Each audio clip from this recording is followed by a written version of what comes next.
But let's see. So, I guess these next two pieces of news I'll just hand over to you, Bomber, since they sort of are related to Sunday in one way or another.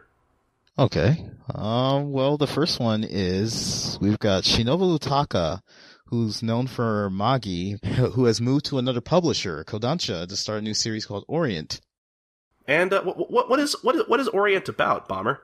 Well, from the little blurb on the page and what I've read on other sites, it's like if you've read Magi, it's basically sort of Magi with a Japanese bent.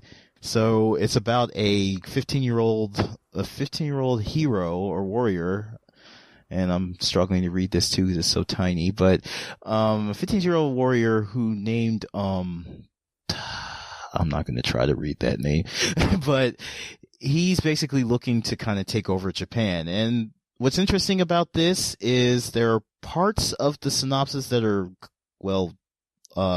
they're censored. There are actually little scribbles on it, so you can't read what they say. So I'm not sure what they're trying to say, but yeah, it's about this young guy who's basically looking to take over Japan.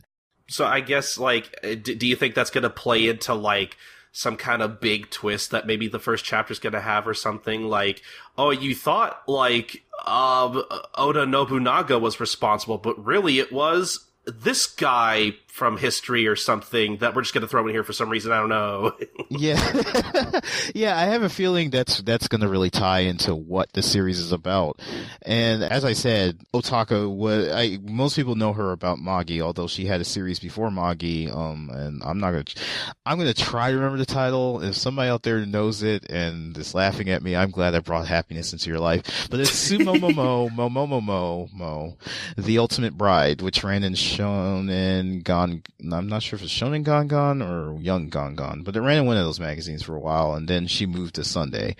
So she's not the only person to have moved to Kodansha in a while, because actually Colton and I were talking about that, and Hiroyuki Take, Shaman King fame, is also there. Yeah, Kodansha's grabbing all the really famous authors, I guess. I don't know. Yeah, I mean, and of course, another series that runs there is Soul Leader's author is there too. So. Oh yeah, Fire Force, I think. Yeah, we talked about that on the show before.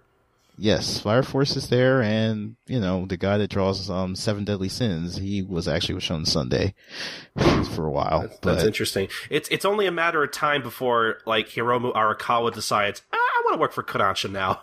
She actually does.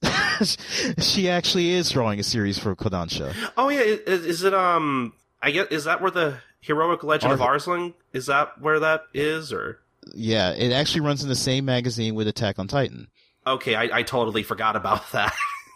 So I guess Arakawa's already got her bases covered, already taking over the warring states of the manga industry.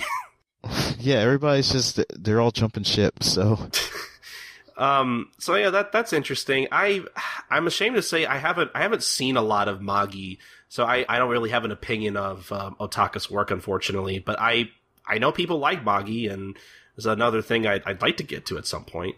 Yeah, Magi I felt like was a really good. It was shonen, but it had very they had the whole world building thing. They actually had an arc where they actually talk about the finances of running a kingdom.